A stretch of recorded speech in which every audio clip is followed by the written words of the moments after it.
જોઉં આ પરીક્ષા કઈ તારીખે છે? અરે પરીક્ષાને ફક્ત 15 દિવસ જ બાકી છે અને મારે બધું જ વાંચવાનું બાકી છે. ચાલો હું ચાલુ કરું વાંચવાનું.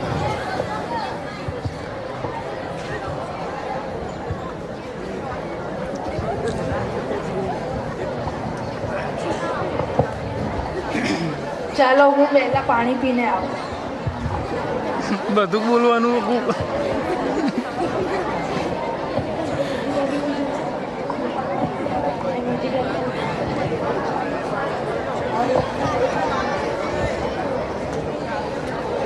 ચાલો ફરીથી વાંચવાનું ચાલુ કરો. અરે મારે તો કંઈ યાદ નથી રહેતું. આ પ્રમાણે હું પરીક્ષામાં શું લખીશ, મારું શું થશે હવે?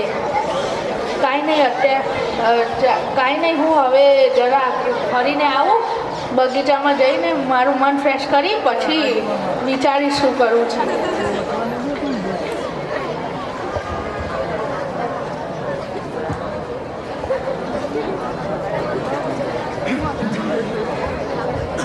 રાહુલ,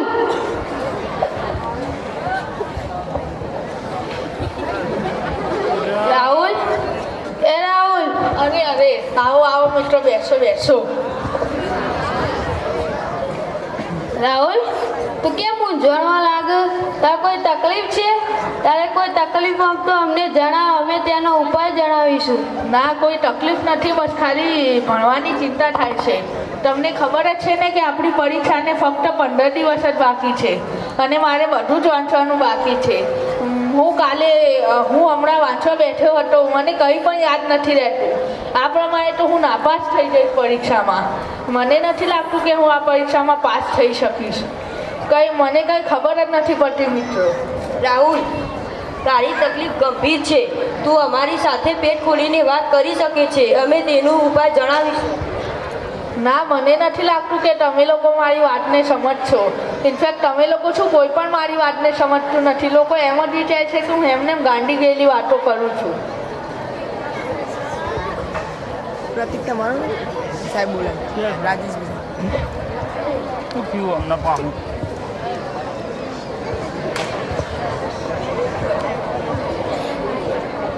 ચાલો રિસેસ પડી, ચા પીવા.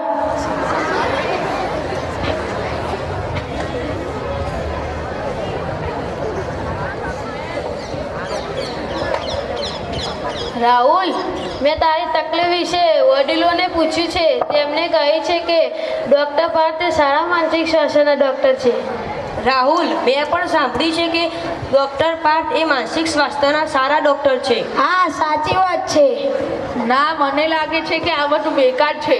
લોકો એમ વિચાર છે કે હું ગાંડો થઈ ગયો છું. લોકો મારી મજાક ઉડાડ છે. ના રાહુલ, જેટલું શારીરિક સ્વાસ્થ્ય જરૂરી છે એટલું જ ખૂબ માનસિક સ્વાસ્થ્ય જરૂરી છે. સારું, તમે આટલું જ કહો છો તો હું એકવાર તેના વિશે વિચારીશ. સારું, આવજો.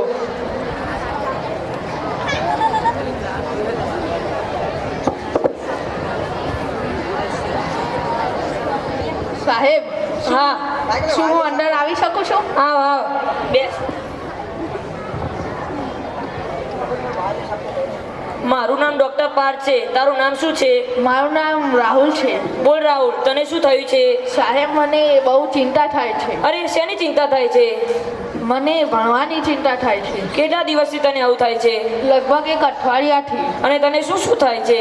મને ચિંતા થાય છે, મને ઊંઘ નથી આવતી, મારું મન કેન્દ્રિત નથી રહેતું. હું વાંચવા બેસું તો મને કંઈ યાદ નથી રહેતું. જૂનું વાંચેલું ભૂલાઈ જવાય છે, બધું ભૂલાઈ જવાય છે, એવું બધું થાય છે. સાહેબ, કંઈ ઉપાય જણાવો ને મને. અરે રાહુલ, આ તો સામાન્ય છે. આ ચિંતાથી ડરવાની કોઈ પણ જરૂર નથી. આ નીચે બેઠેલા વ્યક્તિ દેખાય છે, એ બધાને ચિંતા હોય છે. કોને ચિંતા ન હોય? મારી વાત સાચી છે ને? હા. આનો એક જ ઉપાય છે. કયો? આપણા ભારતમાં પ્રાચીન યોગ છે, તને ખબર છે? હા. યોગના સાથે સાથે શ્વાસોશ્વાસની ક્રિયા, ધ્યાન, આ બધું કરીશ તો તને સારું થઈ જશે. તું આ બધું કરવા તૈયાર છે ને? હા, હું મારી ચિંતા મટાડવા માટે બધું જ કરવા તૈયાર છું. હા, સરસ. હું આ તારી વાત સાંભળીને ખૂબ જ ખુશ છું કે તું આ કરવા તૈયાર છે. અને એની સાથે સાથે તારે કોન્ફિડન્સમાં રહેવાનું છે, જેથી કરી તને વધારે સારું રહેશે. સારું. તો આપણે થોડા દિવસ પછી મળીએ. સારું સાહેબ, ધન્યવાદ. આભાર. Be careful. ઓકે.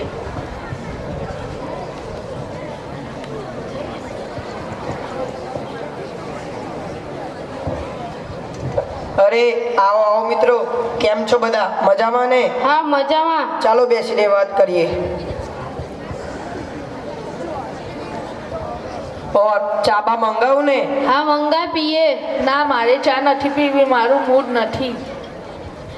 કેમ લે, આને શું થયું? કેમ આટલી બધી ચિંતામાં લાગે છે? આ બહુ ચિંતા કરે. તને ડૉક્ટર પાર્થ વિશે મળવા જવા કીધું તું મળી આવ્યો? હા, હું મળી આવ્યો. તે સારા માનસિક સ્વાસ્થ્યના ડૉક્ટર હતા. ના ના, હું તો નથી માનતો. આ તો બધું ખોટું જ હોય છે.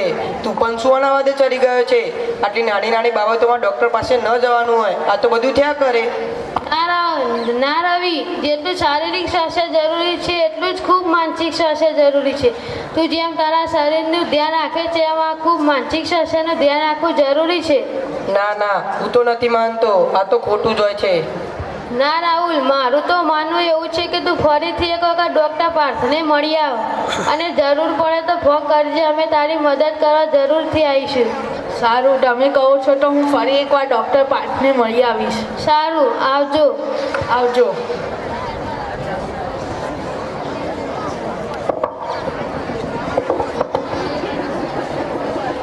નમસ્તે ડૉક્ટર સાહેબ. હા રાહુલ, આવ બેસ.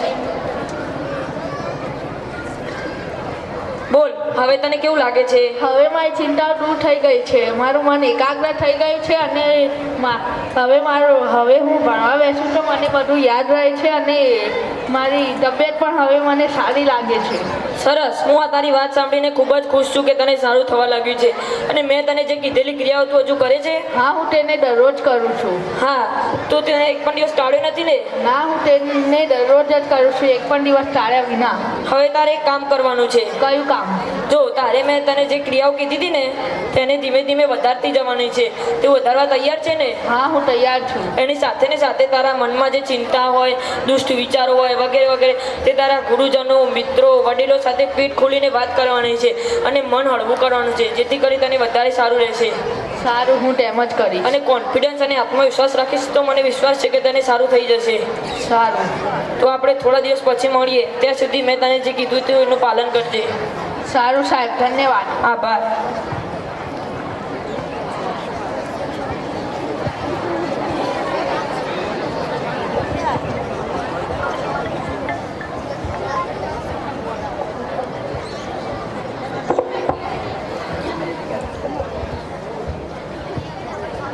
અરે રાકેશ, તારી વાત તો સાચી નીકળી. હું તારા કહ્યા પ્રમાણે ડૉક્ટર પાર્થને મળવા ગયો હતો. તેમની સલાહથી મારી બધી ચિંતાઓ દૂર થઈ ગઈ અને હવે મારી તબિયત સંપૂર્ણપણે સારી થઈ ગઈ છે. અરે હા, આને તો ખૂબ જ સરસ થઈ ગયું. આનો તો માનસિક સ્વાસ્થ્ય સુધરી ગયો છે. મારે પણ હવે માનસિક સ્વાસ્થ્ય વિશે વધુ જાણવું છે. સારું, તમારે વધુ જાણવું હોય તો હું માનસિક સ્વાસ્થ્યની પુસ્તકો લેતો આવીશ. સારું, મારા માટે પણ એક લેતો આવજે. મારા માટે પણ લાવજે. આપણે બધા તેના વિશે વધુ જાણીશું. સારું, હું તમારા બેના માટે માનસિક સ્વાસ્થ્યની પુસ્તકો લેતો આવીશ. તેના વિશે વધુ જાણીને વધુ ચર્ચાઓ કરીશું. સારું, આપણે તેમ જ કરીશું. સારું, આવજો. આવજો.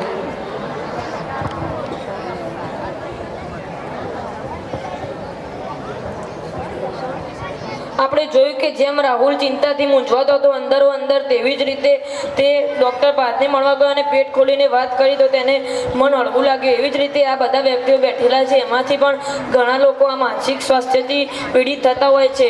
તેનો એક જ ઉપાય છે કે તેઓ પેટ ખોલીને વાત કરે અને તેનું મન હળવું કરે. બસ આ જ કહેવા માગે છે. જય હિન્દ. જય હિન્દ.